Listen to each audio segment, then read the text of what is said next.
tanggal 13 Desember, hari ke-348. Bacaan Ibrani pasal 11 sampai dengan pasal 13. Kristus, teladan iman tertinggi. Garis besar, surat kepada orang-orang Ibrani ditutup dengan permohonan agar tidak menjadi lelah dan menyerah, tetapi untuk melihat kepada Yesus sewaktu kita berlari dengan daya tahan penuh dalam pertandingan iman yang telah ditampilkan bagi kita. Melalui harapan dan iman yang teguh, adalah mungkin untuk memiliki kepastian yang kuat akan kebenaran-kebenaran kekal yang tidak terlihat oleh mata jasmani. Iman yang memandang ke depan seperti itu memadai orang-orang kudus Perjanjian Lama yang memperoleh persetujuan Allah. Mereka menjalani kehidupan mereka atas dasar janji-janji Allah. Janji-janji yang pemenuhannya datang berabad-abad kemudian. Dan itu adalah teladan mereka dan Kristus bahwa kita dipanggil untuk mengikutinya. Renungan harian.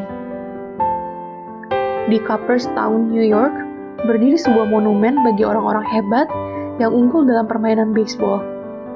Mereka semua ada di sana, Ruth, DiMaggio, Cobb, orang-orang yang membantu membuat baseball menjadi sebuah perbincangan dalam rumah tangga, memenuhi Baseball Hall of Fame, dan memberikan dorongan bagi mereka yang ingin mengikuti langkah mereka. Jika Anda memiliki keraguan bahwa sebagian dari catatan terbesar pemain baseball telah berlangsung, Anda hanya perlu mengunjungi Cooperstown untuk menghapus keraguan Anda. Kami tahu apa yang bisa dilakukan karena mereka telah melakukannya. Apakah Anda berkecil hati dalam perjalanan Anda bersama Tuhan? Sudahkah Anda hampir menyimpulkan bahwa kehidupan Kristen adalah tugas yang sia-sia? Bahwa berjalan dengan iman dalam masyarakat yang tidak bertuhan itu mustahil?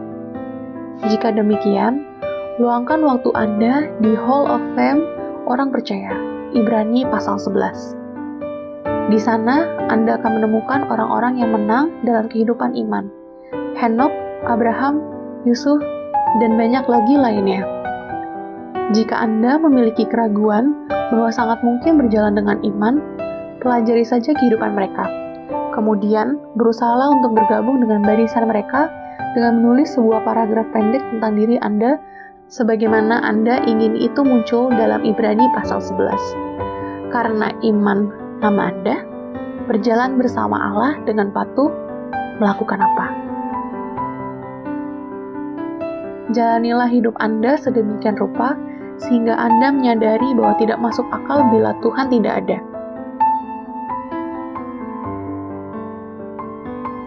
Pendalaman. Iman di tempat kerja di dunia kerja. Ibrani pasal 11 ayat 1-40. Ibrani pasal 11 menggambarkan langkah-langkah yang diilhami dari seorang gembala, nabi, pembuat kapal, peternak keliling, dan pangeran yang menjadi pembebas. Cobalah untuk menyesuaikan setiap profesi dengan orang yang tepat. Banyaknya saksi-saksi dia. Ibrani pasal 12 ayat 1. Penulis Ibrani mengingatkan orang-orang Kristen yang dianiaya yang sedang membaca suratnya bahwa sekelompok besar orang lain yang telah menjalankan perlombaan dengan iman dan ketekunan telah mengalami kemenangan akhir. Pasal 12 ayat 1.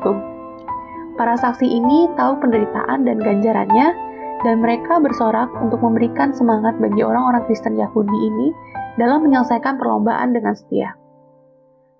Amin. Tuhan Yesus memberkati.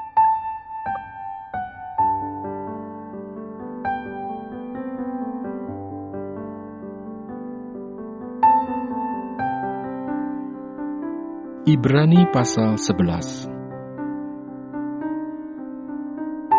Saksi-saksi iman.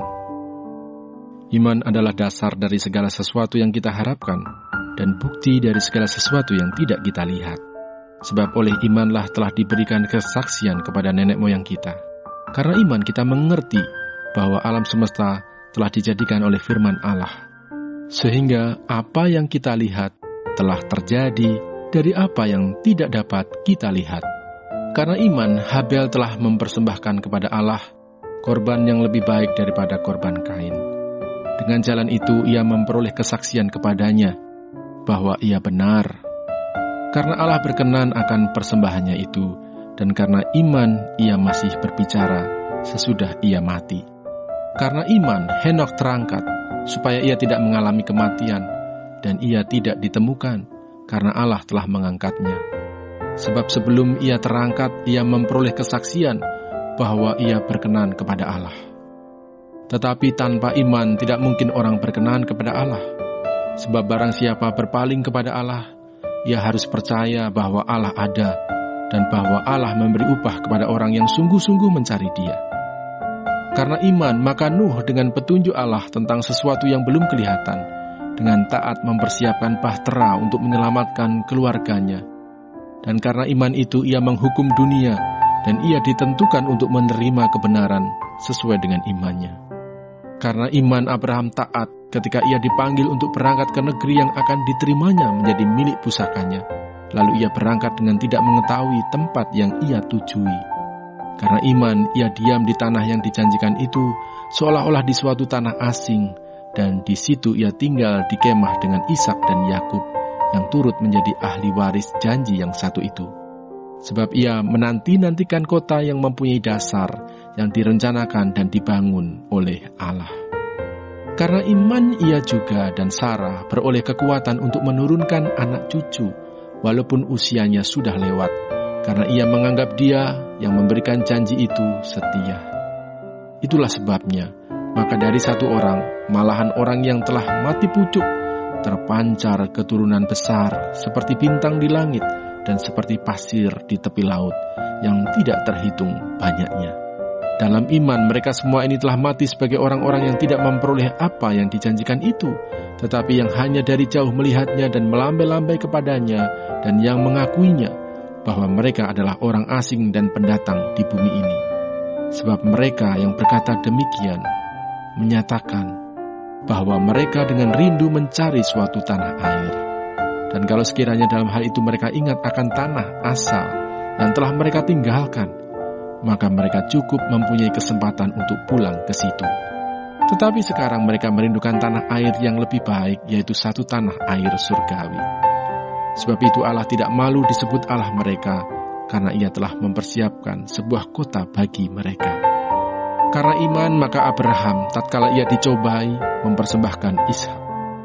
Ia yang telah menerima janji itu, rela mempersembahkan anaknya yang tunggal, walaupun kepadanya telah dikatakan, keturunan yang berasal dari Ishaklah yang akan disebut keturunanmu. Karena ia berpikir bahwa Allah berkuasa membangkitkan orang-orang sekalipun dari antara orang mati, dan dari sana ia seakan-akan telah menerimanya kembali. Karena iman, maka Ishak sambil memandang jauh ke depan, memberikan berkatnya kepada Yakub dan Esau. Karena iman, maka Yakub ketika hampir waktunya akan mati, memberkati kedua anak Yusuf, lalu menyembah sambil bersandar pada kepala tongkatnya. Karena iman, maka Yusuf menjelang matinya memberitakan tentang keluarnya orang-orang Israel dan memberi pesan tentang tulang belulangnya.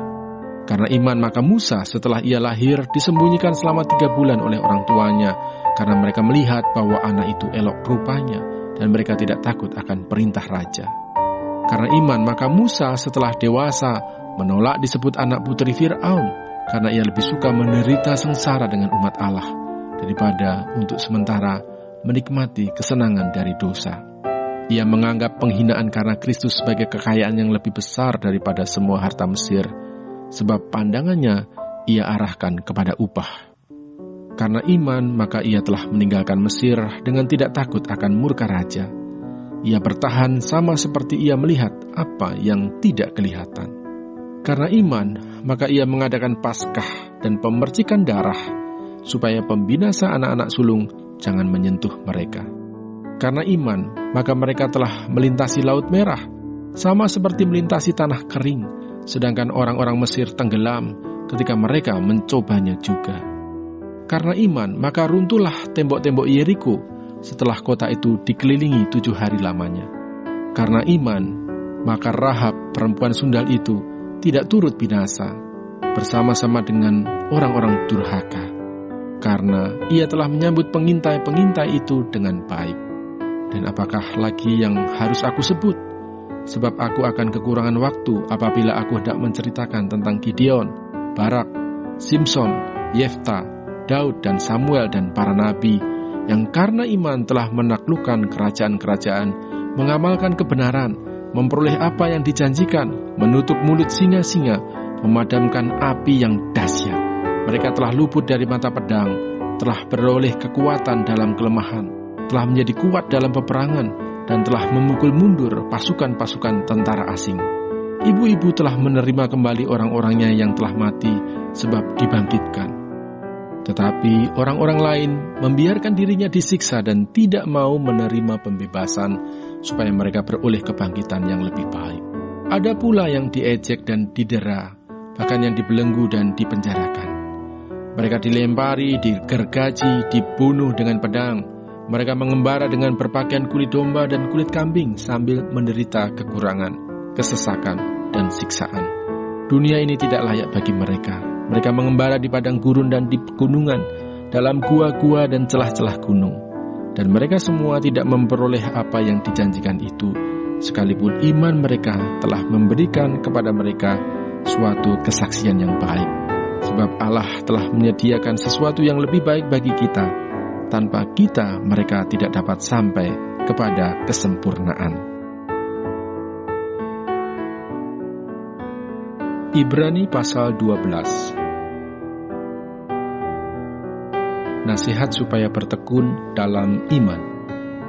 Karena kita mempunyai banyak saksi, bagaikan awan yang mengelilingi kita, marilah kita menanggalkan semua beban dan dosa yang begitu merintangi kita, dan berlomba dengan tekun dalam perlombaan yang diwajibkan bagi kita. Marilah kita melakukannya dengan mata yang tertuju kepada Yesus yang memimpin kita dalam iman, dan yang membawa iman kita itu kepada kesempurnaan, yang dengan mengabaikan kehinaan, tekun memikul salib, ganti sukacita yang disediakan bagi Dia yang sekarang duduk di sebelah kanan tahta Allah. Ingatlah selalu akan Dia yang tekun menanggung bantahan yang sehebat itu terhadap dirinya dari pihak orang-orang berdosa, supaya jangan kamu menjadi lemah dan putus asa. Dalam pergumulan kamu melawan dosa kamu belum sampai mencucurkan darah, dan sudah lupakah kamu akan nasihat yang berbicara kepada kamu seperti kepada anak-anak? Hai anakku, janganlah anggap enteng didikan Tuhan, dan janganlah putus asa apabila engkau diperingatkannya. Karena Tuhan menghajar orang yang dikasihinya, dan Ia menyesah orang yang diakuinya sebagai anak. Jika kamu harus menanggung ganjaran, Allah memperlakukan kamu seperti anak. Di manakah terdapat anak yang tidak dihajar oleh ayahnya? Tetapi jikalau kamu bebas dari ganjaran yang harus diderita setiap orang, maka kamu bukanlah anak, tetapi anak-anak gampang. Selanjutnya, dari ayah kita yang sebenarnya kita beroleh ganjaran, dan mereka kita hormati. Kalau demikian, bukankah kita harus lebih taat kepada Bapa segala roh, supaya kita boleh hidup? Sebab mereka mendidik kita dalam waktu yang pendek sesuai dengan apa yang mereka anggap baik. Tetapi Dia menghajar kita untuk kebaikan kita, supaya kita beroleh bagian dalam kekudusannya. Memang tiap-tiap ganjaran pada waktu Ia diberikan tidak mendatangkan sukacita, tetapi duka cita. Tetapi kemudian Ia menghasilkan buah kebenaran yang memberikan damai kepada mereka yang dilatih olehnya. Sebab itu kuatkanlah tangan yang lemah dan lutut yang goyah, dan luruskanlah jalan bagi kakimu, sehingga yang pincang jangan terpelecok, tetapi menjadi sembuh. Berusahalah hidup damai dengan semua orang dan kejarlah kekudusan, sebab tanpa kekudusan tidak seorang pun akan melihat Tuhan. Jagalah supaya jangan ada seorang pun menjauhkan diri dari kasih karunia Allah, agar jangan tumbuh akar yang pahit yang menimbulkan kerusuhan dan yang mencemarkan banyak orang.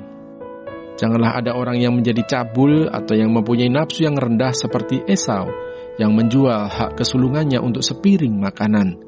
Sebab kamu tahu bahwa kemudian ketika ia hendak menerima berkat itu, ia ditolak. Sebab ia tidak beroleh kesempatan untuk memperbaiki kesalahannya, sekalipun ia mencarinya dengan mencucurkan air mata. Tanggung jawab yang berat.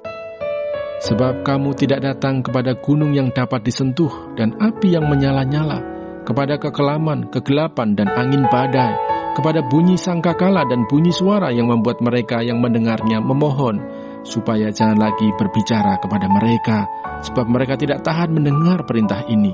Bahkan jika binatang pun yang menyentuh gunung, ia harus dilempari dengan batu. Dan sangat mengerikan pemandangan itu, sehingga Musa berkata, "Aku sangat ketakutan dan sangat gemetar. Tetapi kamu sudah datang ke Bukit Sion, ke kota Allah yang hidup, Yerusalem surgawi, dan kepada beribu-ribu malaikat, suatu kumpulan yang meriah, dan kepada jemaat anak-anak sulung yang namanya terdaftar di sorga, dan kepada Allah yang menghakimi semua orang, dan kepada roh-roh orang-orang benar yang telah menjadi sempurna, dan kepada Yesus pengantara perjanjian baru, dan kepada darah pemercikan yang berbicara lebih kuat daripada darah Habel. Jagalah supaya kamu jangan menolak Dia yang berfirman, sebab jikalau mereka yang menolak Dia yang menyampaikan firman Allah di bumi tidak luput, apalagi kita jika kita berpaling dari Dia yang berbicara dari surga." Waktu itu suaranya menggoncangkan bumi, tetapi sekarang Ia memberikan janji, "Satu kali lagi Aku akan menggoncangkan bukan hanya bumi saja, melainkan langit juga." Ungkapan "satu kali lagi" menunjuk kepada perubahan pada apa yang dapat digoncangkan, karena Ia dijadikan supaya tinggal tetap apa yang tidak tergoncangkan. Jadi, karena kita menerima kerajaan yang tidak tergoncangkan, marilah kita mengucap syukur dan beribadah kepada Allah menurut cara yang berkenan kepadanya, dengan hormat dan takut, sebab Allah kita adalah api yang menghanguskan. Ibrani pasal 13. Nasihat dan doa selamat. Peliharalah kasih persaudaraan. Jangan kamu lupa memberi tumpangan kepada orang, sebab dengan berbuat demikian beberapa orang dengan tidak diketahuinya telah menjamu malaikat-malaikat. Ingatlah akan orang-orang hukuman, karena kamu sendiri juga adalah orang-orang hukuman. Dan ingatlah akan orang-orang yang diperlakukan sewenang-wenang, karena kamu sendiri juga masih hidup di dunia ini. Hendaklah kamu semua penuh hormat terhadap perkawinan, dan janganlah kamu mencemarkan tempat tidur, sebab orang-orang sundal dan pezinah akan dihakimi Allah. Janganlah kamu menjadi hamba uang, dan cukupkanlah dirimu dengan apa yang ada padamu. Karena Allah telah berfirman, "Aku sekali-kali tidak akan membiarkan engkau, dan aku sekali-kali tidak akan meninggalkan engkau." Sebab itu dengan yakin kita dapat berkata, "Tuhan adalah penolongku, aku tidak akan takut. Apakah yang dapat dilakukan manusia terhadap aku?" Ingatlah akan pemimpin-pemimpin kamu yang telah menyampaikan firman Allah kepadamu. Perhatikanlah akhir hidup mereka dan contohlah iman mereka. Yesus Kristus tetap sama, baik kemarin maupun hari ini dan sampai selama-lamanya. Janganlah kamu disesatkan oleh berbagai-bagai ajaran asing, sebab yang baik ialah bahwa hati kamu diperkuat dengan kasih karunia, dan bukan dengan berbagai makanan yang tidak memberi faedah kepada mereka yang menuruti aturan-aturan makanan macam itu. Kita mempunyai suatu mezbah dan orang-orang yang melayani kemah tidak boleh makan dari apa yang di dalamnya, karena tubuh binatang-binatang yang darahnya dibawa masuk ke tempat kudus oleh imam besar sebagai korban penghapus dosa dibakar di luar perkemahan. Itu jugalah sebabnya Yesus telah menderita di luar pintu gerbang untuk menguduskan umatnya dengan darahnya sendiri. Karena itu marilah kita pergi kepadanya di luar perkemahan dan menanggung kehinaannya. Sebab di sini kita tidak mempunyai tempat tinggal yang tetap. Kita mencari kota yang akan datang. Sebab itu marilah kita oleh Dia senantiasa mempersembahkan korban syukur kepada Allah, yaitu ucapan bibir yang memuliakan namanya. Dan janganlah kamu lupa berbuat baik dan memberi bantuan, sebab korban-korban yang demikianlah yang berkenan kepada Allah. Taatilah pemimpin-pemimpinmu dan tunduklah kepada mereka, sebab mereka berjaga-jaga atas jiwamu, sebagai orang-orang yang harus bertanggung jawab atasnya. Dengan jalan itu, mereka akan melakukannya dengan gembira, bukan dengan keluh kesah, sebab hal itu tidak akan membawa keuntungan bagimu. Berdoalah terus untuk kami, sebab kami yakin bahwa hati nurani kami adalah baik, karena di dalam segala hal kami menginginkan suatu hidup yang baik. Dan secara khusus aku menasihatkan kamu, agar kamu melakukannya, supaya aku lebih lekas dikembalikan kepada kamu. Maka Allah damai sejahtera yang oleh darah perjanjian yang kekal telah membawa kembali dari antara orang mati Gembala Agung segala domba, yaitu Yesus, Tuhan kita. Kiranya memperlengkapi kamu dengan segala yang baik untuk melakukan kehendak-Nya dan mengerjakan di dalam kita apa yang berkenan kepadanya oleh Yesus Kristus. Bagi Dialah kemuliaan sampai selama-lamanya. Amin. Dan aku menasihatkan kamu, saudara-saudara, supaya kata-kata nasihat ini kamu sambut dengan rela hati, sekalipun pendek saja suratku ini kepada kamu. Ketahuilah bahwa Timotius, saudara kita, telah berangkat. Segera sesudah ia datang, aku akan mengunjungi kamu bersama-sama dengan dia. Sampaikanlah salam kepada semua pemimpin kamu dan semua orang kudus. Terimalah salam dari saudara-saudara di Italia. Kasih karunia menyertai kamu sekalian.